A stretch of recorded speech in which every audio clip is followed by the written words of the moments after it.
Hi, welcome to Pursuit of Sound. My name's Jason, and I'm from Chicago. And so today's topic is one that's a little bit more conceptual than what I normally talk about, which is layering. Today isn't really a ton of talk about technique, though there is some. But the reason why I wanted to go over this is because it's something that I personally wish that I had learned a lot earlier in my own work.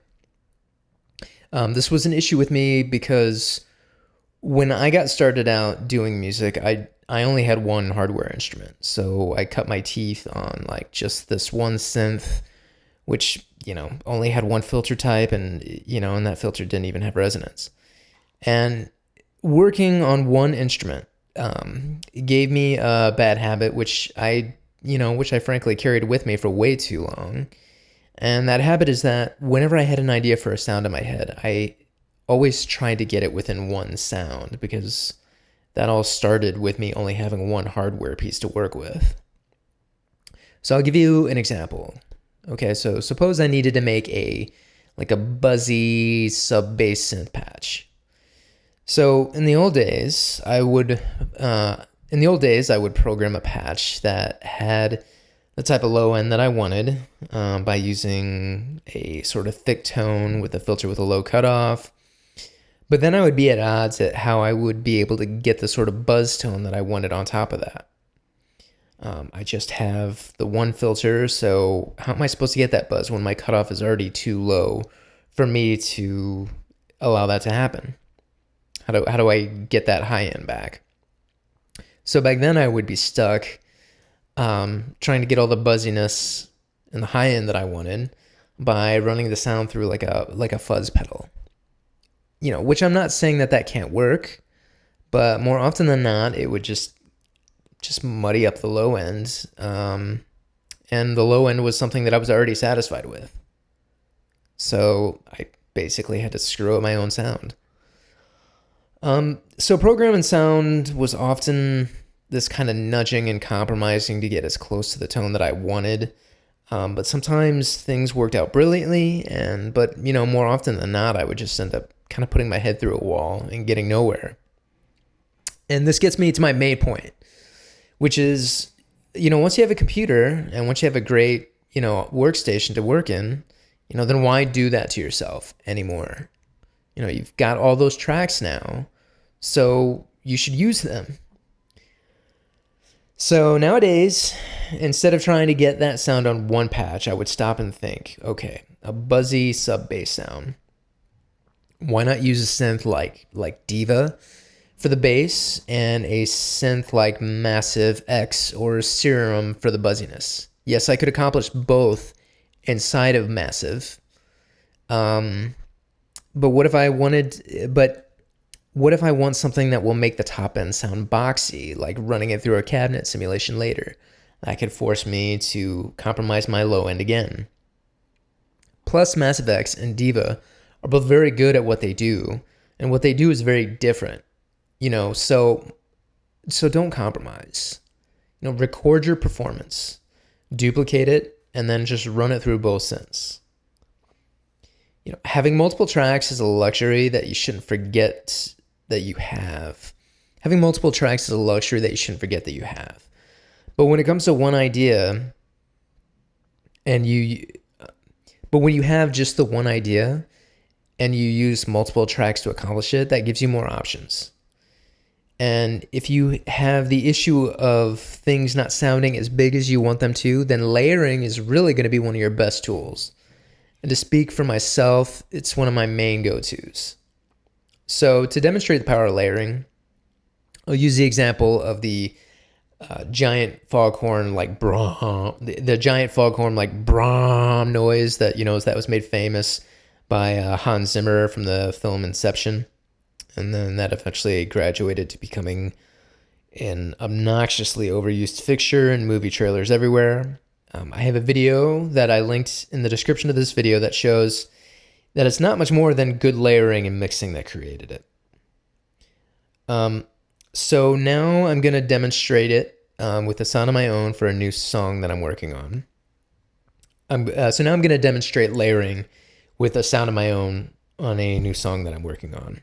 So I wanted a bass sound of just one note, and I wanted it to be dramatic, and I had three important elements in mind for it. The low end is diva, and it's got like a sign for the sub bass and a few thin pulse waves that are almost completely filtered out, but still gives some overtones. The filter is low and it has a lot of resonance, so I'll let you hear it.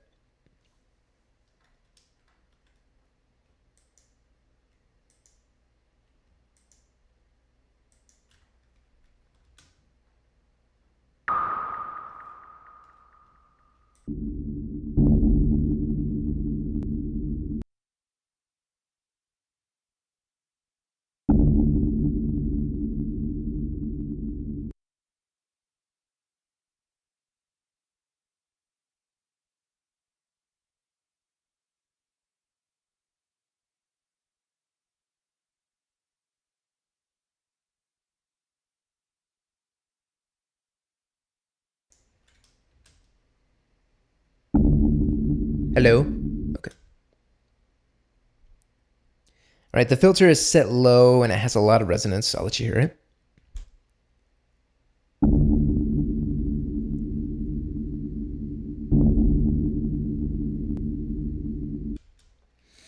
Okay, the second layer is also diva, but it's mostly just noise and a little bit of a pulse wave added in.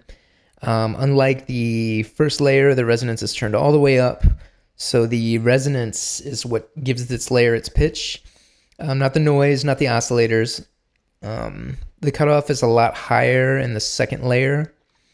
The cutoff is a lot higher in the second layer. I'll let you hear it.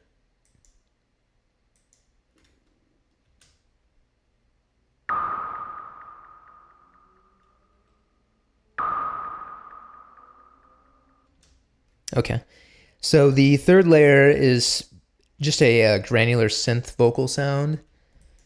I really usually like adding these types of tones into just about anything that I do.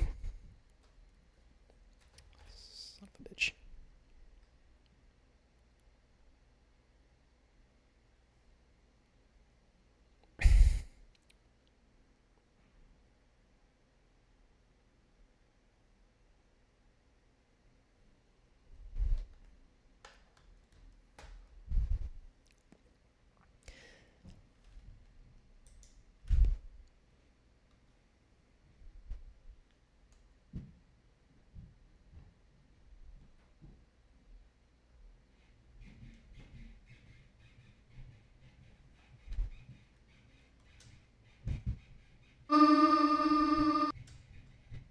Okay. The third layer is a granular synth vocal sound. I really like adding these types of tones into just about any sound that I make, usually to kind of give it more of an organic feel. I mean, sometimes I'll even add this kind of sound into drums. I'll let you hear it.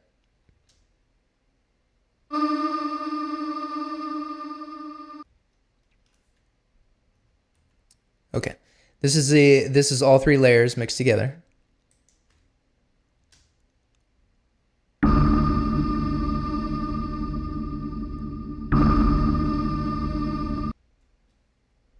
Okay. Now, even though I've spent this whole time saying that it's important to not stick all of your sound into one instrument if you don't have to, I still often like making it sound like it all came from one instrument. So I gave all of these tones similar attacks and similar releases, but I think what really kind of marries these sounds together is to run them into a bus. And have a few effects that sort of glue everything together. A little bit of compression and saturation will definitely help with that, especially when you have a sound that has a lot of low ends like this one does. The saturator that I have does do multiband, so I can saturate the low end and the high end separately if I want to. And most of the time, that's exactly what I do, because the sub-frequencies will kind of sort of duck your high-end frequencies. They just have so much energy that they kind of drown the high end when it's all being saturated together. But for the sake of uniformity that I wanted this sound to have, the subtle high end drowning is kind of exactly what I wanted to happen. It makes it all a little bit more convincing that this all came from one instrument. And so saturating it all together is something I do pretty much 100% of the time when I'm bussing it together, when I'm bussing multiple layers together in this fashion. Layering can go a lot farther than that. All right, so I'll let you hear what this sounds like in the whole mix.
So I'll let you hear what all that sounds. So I'll let you hear what all that sounds like together.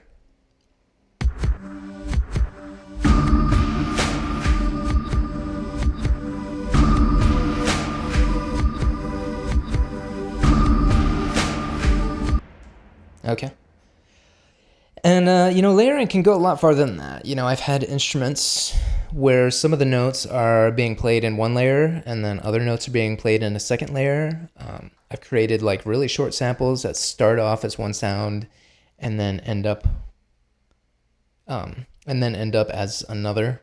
I've created samples that start off in one layer and then kind of sneakily crossfade into another.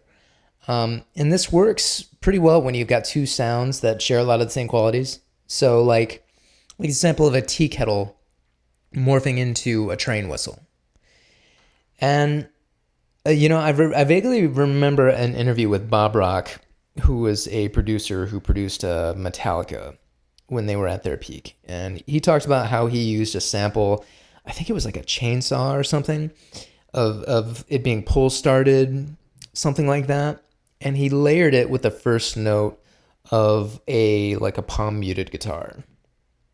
And there's lots of ways to take samples and kind of bury them in your mix a little bit and make it sound like it belongs there without the listener really knowing what they're hearing. But it can be done. So anyways, that's all I have for today. I apologize that this video is mostly me just talking about concepts and not so much about techniques and not so much showing you sounds.